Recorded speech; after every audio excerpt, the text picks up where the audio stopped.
Everyone, welcome to my YouTube channel. This is Komal. So हम कर रहे हैं क्लास 11th अकाउंटेंसी का chapter accounting equation. Okay, so last video में हमने देखा था outstanding expense, prepaid expense, accrued income और अनअर्न्ड इनकम का क्या मतलब होता है, इनका क्या मीनिंग होता है, हमने इनको समझा था। प्लस अकाउंटिंग इक्वेशन में इन चारों का क्या ट्रीटमेंट होता है, इनको कैसे शो करते हैं, वो भी हमने देखा था। Outstanding expense, prepaid expense, accrued income, unearned income, इन चारों का हमने अकाउंटिंग इक्वेशन में कैसे ट्रीटमेंट करते हैं ये देखा था और इसको समझा था। आज हम इसके क्वेश्चंस करेंगे। ओके, सो आई होप आपने लास्ट वीडियो देखी होगी, तभी आप इस वीडियो पे आए होंगे।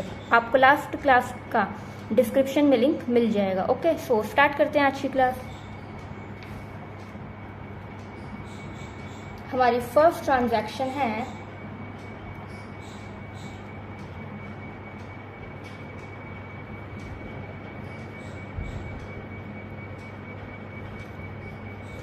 Expenses due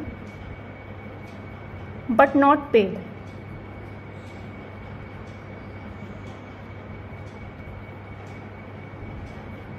₹5,000। ओके, हमारी फर्स्ट ट्रांजैक्शन है expenses due but not paid. अब इसका मतलब क्या हुआ? इसका मतलब है एक्सपेंसेस जो हैं ड्यू हो चुके हैं, मतलब एक्सपेंसेस जो हैं वो ड्यू हो गए हैं, मतलब अब उन्हें पे कर देना चाहिए था बट हमने अभी तक उनको पे नहीं कराया। यानी एक्सपेंसेस ड्यू हो गए हैं बट अभी तक उनकी पेमेंट नहीं हुई है और वो खर्चे कितने अमाउंट के हैं? ₹5,000 के। ओके, अब इसका अकाउंटिंग इक्वेशन में कैसे ट्रीटमेंट होगा? फर्स्ट ऑफ ऑल आपको पहले पहचानना होगा कि ये कैसा खर्चा है, ये आउटस्टैंडिंग एक्सपेंस है या प्रीपेड एक्सपेंस है, क्योंकि हमने जो एक्सपेंसेस हैं वो दो पढ़े थे। देखिए, हमने दो एक्सपेंसेस पढ़े थे, outstanding expense and prepaid expense, और दो इनकम्स पढ़ी थी, accrued income and unearned income. ठीक है, तो यहाँ पर बात हो रही है एक्सपेंस की। Expense due but not paid, यानी खर्चा है, एक्सपेंस है, यानी या तो आउटस्टैंडिंग होगा या प्रीपेड होगा। अब आपको ये देखना होगा कि इन दोनों में से कौन सा खर्चा है। तो मैंने आपको इनके नाम भी लिखवाए थे कि इनको अदर नेम से कैसे बुलाया जाता है, कैसे और लिखा जा सकता है। तो आउटस्टैंडिंग एक्सपेंस को हम लिख सकते हैं ड्यू बट नॉट पेड, जबकि प्रीपेड एक्सपेंस को हम लिखते हैं एक्सपेंस पेड इन एडवांस। अब देखिए इस क्वेश्चन में क्या दे रखा है, expenses due but not paid, यानी ये आउटस्टैंडिंग एक्सपेंस है। आई होप आपको ये आइडेंटिफाई हो रहा होगा कि ये आउटस्टैंडिंग एक्सपेंस है। आउटस्टैंडिंग एक्सपेंस हमारी लाइबिलिटी होती है, तो आउटस्टैंडिंग एक्सपेंस है ये हमारा। अब इसका ट्रीटमेंट क्या होता है, हमारी एक लाइबिलिटी है तो हम इसका लाइबिलिटी साइड जाएंगे और आउटस्टैंडिंग एक्सपेंस से एक छोटा सा हेड बना देंगे, लाइक यहाँ पे।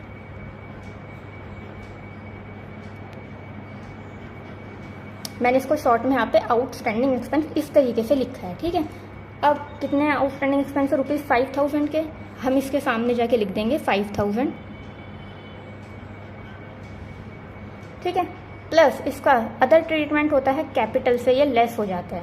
आई होप आपको ये याद होगा इसका ट्रीटमेंट। आउटस्टैंडिंग एक्सपेंस का एक ट्रीटमेंट होता है कि लाइबिलिटी में जाके ऐड होता है और कैपिटल से लेस होता है। ऐसा क्यों होता है, ये सब मैंने लास्ट क्लास में समझाया था। तो इसका दूसरा ट्रीटमेंट हो जाएगा कैपिटल से लेस हो जाएगा। तो कैपिटल का कॉलम हमारा ये रहा, ये 5,000 हम यहाँ से लेस कर देंगे। लेस करने के लिए हम ब्रैकेट्स का यूज़ करते हैं। ओके, और ये जो प्लस का निशान है वो हम एज इट इज उतार देंगे। तो देखिए इस ट्रांजैक्शन के हमने अकाउंटिंग ट्रीटमेंट कर दिया है। आउटस्टैंडिंग एक्सपेंस से लाइबिलिटी होती है तो हमने यहाँ पे ₹5,000 लिख दिया, प्लस ये खर्चा है, भले ही हमने पे नहीं करा बट ये इस साल का एक्सपेंस है तो हम इसको कैपिटल से लेस करके दिखाएंगे। तो देखिए इस ट्रांजैक्शन के दो इफेक्ट आए हैं और दोनों इफेक्ट जो है RHS में आए हैं, एक प्लस एक माइनस, दोनों निल हैं। LHS RHS इक्वल हो गए क्योंकि यहाँ पे प्लस 5,000 है या माइनस 5,000 है, प्लस माइनस माइनस, यानी यहाँ पे जीरो है एक तरीके से और यहाँ पे भी कुछ नहीं है तो जीरो है। ठीक है, आई होप आपको ये क्लियर होगा। सेकंड ट्रांजैक्शन है हमारी income due but not received. Income due but not received ₹1,000। ठीक है, ये 1,000 है। अब 1,000 है। अब देखिए इसका मतलब है कि जो इनकम है वो ड्यू हो गई है, यानी मिल जानी चाहिए थी बट अभी तक रिसीव नहीं हुई है, ₹1,000। अब आपको पहचानने में आना चाहिए कि ये कौन सी इनकम है, ये एक्रूड इनकम है या अनअर्न्ड इनकम है। देखिए income due but not received ये हमारी एक्रूड इनकम होती है, एक्रूड इनकम है जो कि हमारी एसेट होती है, और इसके ये दो ट्रीटमेंट होते हैं। एक तो एसेट साइड हमारा एक्रूड इनकम ऐड हो जाता है, दूसरा कैपिटल में ऐड हो जाता है। क्यों होता है? बिकॉज एक्रूड इनकम हमें फ्यूचर में रिसीव होनी है, अभी रिसीव नहीं हुई है, ड्यू तो हो गई है ना, तो कुछ टाइम बाद रिसीव हो जाएगी, तो हमारी एसेट होती है, तो हम एसेट जाके ऐड कर देते हैं। प्लस ये हमारी इस साल की ही इनकम होती है, तो हम इनकम जो है कैपिटल में ऐड करते हैं, क्योंकि इनकम जो है कैपिटल को इंक्रीज करती है, तो कैपिटल में जाके ये ऐड हो जाएगी। तो हम एसेट साइड इसका कॉलम बना लेंगे एक्रूड इनकम का।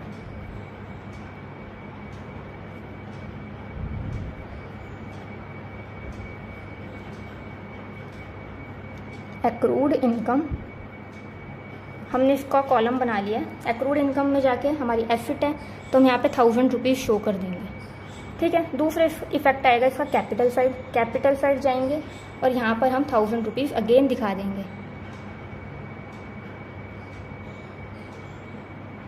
ऐड का। ठीक है। आप ऊपर कैपिटल के साइड में लिख सकते हो कि आउटस्टैंडिंग एक्सपेंस के 5000 रुपीज़ हैं, प्लस यहाँ पे लिख सकते हो एक्रूड इनकम के ₹1000 है, बट कैपिटल साइड हमारे पास स्पेस कम है, तो मैंने यहाँ पे नहीं लिखा है, बट आपको समझ में आ रहा होगा। एसेट, ये हमारी एक्रूड इनकम है, एक्रूड इनकम का एसेट साइड कॉलम बन के यहाँ पे ऐड हो जाता है, प्लस कैपिटल में भी ऐड हो जाता है। अब दोनों इफेक्ट इसके इक्वल हैं, देखिए +1000 +1000। ठीक है। यहाँ पे 1000 रुपीज़ लिखा है। थर्ड ट्रांजैक्शन देखते हैं हमारी।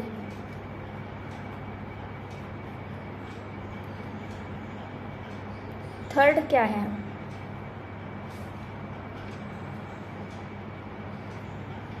थर्ड है हमारा income received in advance. Income received in advance ₹3000। ठीक है। इनकम जो है एडवांस में रिसीव हो गई है 3000। अब आपको पहचान में आ रहा होगा कि ये कौन सी इनकम की बात हो रही है। इनकम रिसीव्ड इन एडवांस हमारी अनअर्न्ड इनकम है। अनअर्न्ड इनकम जो कि होती है एक लाइबिलिटी, प्लस एसेट साइड जाके कैश में ऐड हो जाता है, दूसरा लाइबिलिटी साइड इसके कॉलम बनता है जहाँ पर ये ऐड हो जाती है। तो हम इसका इफेक्ट डालते हैं। अनअर्न्ड इनकम है, रिसीव हुई है कैश में, तो हम यहाँ पे कैश का कॉलम बना लेंगे। ठीक है। आई होप आपको इतना क्लियर है। यहाँ पे हम कैश का कॉलम बनाएंगे और कैश के कॉलम में जाके हम यहाँ पे 3000 रुपीज़ ऐड कर देंगे।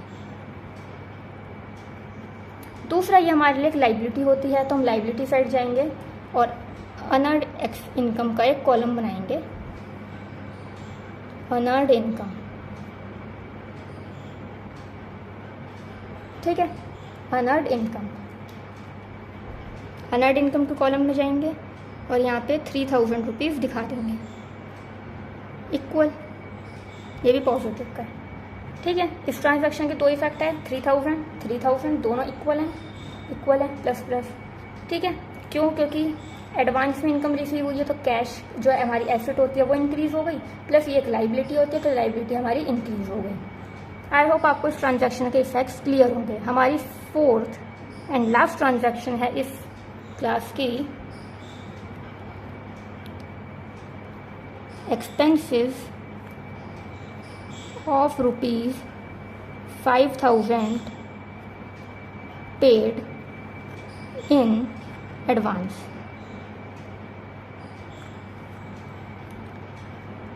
कि 5000 के जो एक्सपेंसेस हैं, खर्चे हैं, वो एडवांस में पे कर दिए हैं। जब एडवांस में कोई खर्चे पे करते हैं तो उसको हम प्रीपेड एक्सपेंस कहते हैं, एक्सपेंसेस पेड इन एडवांस, जो कि हमारे लिए एसेट होती है।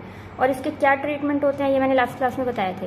प्रीपेड एक्सपेंस जब हम पे करते हैं, यानी प्रीपेड एक्सपेंसेस का ट्रीटमेंट होता है कि हम एसेट साइड हम कैश से लेस करते हैं और हमारी एक एसेट जनरेट हो जाती है। तो इसमें इफेक्ट डालते हैं। फर्स्ट ऑफ ऑल, जो हमने 5000 रुपये के खर्चे एडवांस में पे करे हैं, तो उससे कैश हमारा लेस हो जाएगा। जो कैश है वो हमारा लेस हो जाएगा। लेट्स से इसको 5000 रुपीज़ ना लेके हम 2000 रुपीज़ ले लेते हैं। ठीक है। ये 2000 है,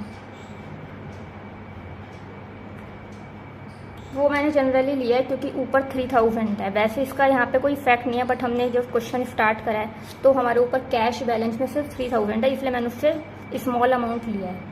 तो जो 2000 है वो हम कैश में से लेस कर देंगे। लेस करने के लिए हम ब्रैकेट्स का यूज़ करते हैं। 2000 रुपीज़ हमने लेस कर दिए, प्लस हमारी एक एसेट जनरेट हो गई प्रीपेड एसेट के नाम से। तो यहाँ पे हम एसेट के कॉलम में एक हेड बनाएंगे प्रीपेड एसेट। प्रीपेड एसेट मैंने यहाँ पे थोड़ा सा नीचे लिख दिया है बट ये इसका पार्ट है। प्रीपेड एसेट, प्रीपेड एसेट हमारी जनरेट हो गई ₹2000 की। ठीक है, यहाँ पे समझ आ गया होगा आपको। जब हम एडवांस में एक्सपेंसेस की पेमेंट करते हैं तो कैश हमारे पास से लेस हो जाएगा। अगर हमने बैंक के थ्रू पेमेंट करी है तो बैंक का कॉलम बनाएंगे और उसमें से लेस करके दिखाएंगे। बट यहाँ पे हम अभी सपोज मतलब मान रहे हैं कि हमने कैश में पेमेंट करी है तो हमने कैश से माइनस कर दिए ₹2000 प्लस हमारी एसेट जनरेट हो गई, क्योंकि अगर हमने एडवांस में खर्चे पे कर दिए हैं, हमने अगर एक्सपेंसेस की पेमेंट एडवांस में कर दिया है तो उसका फ्यूचर हमें उसका जो बेनिफिट है वो हमें फ्यूचर में मिलेगा। तो हमारी एक एसेट जनरेट हो गई प्रीपेड एसेट के नाम से, या प्रीपेड एक्सपेंस लिख सकते हैं हम इसको। हम यहाँ पे इसको प्रीपेड एक्सपेंस भी लिख सकते हैं। मैंने यहाँ पे शॉर्ट में लिख दिया। ठीक है, प्रीपेड एक्सपेंस के नाम से यहाँ पे हमने ₹2000 ऐड कर दिए। अब इस ट्रांजैक्शन के भी दो इफेक्ट आए हैं, 2000 यहाँ पे, 2000 यहाँ पे। और देखिए ये माइनस का 2000 है, ये प्लस का 2000 है, तो प्लस माइनस माइनस यहाँ पे 0 आ रहा है। यहाँ पर भी इक्वल टू के बाद कुछ नहीं है, तो दोनों इफेक्ट सेम है LHF और RHF का। ठीक है, आई होप आपको आउटस्टैंडिंग एक्सपेंस, ये प्रीपेड एक्सपेंस, एक्रूड इनकम और अनअर्न्ड इनकम, इन चारों के ट्रांजैक्शंस के जो इफेक्ट हैं वो अकाउंटिंग इक्वेशन में कैसे शो करते हैं वो क्लियर हो गया होगा। अगर आपको वीडियो समझ आई हो तो लाइक शेयर सब्सक्राइब ज़रूर कीजिएगा और हम आगे के ट्रांजैक्शंस को नेक्स्ट वीडियो में डिस्कस करेंगे। Thank you guys.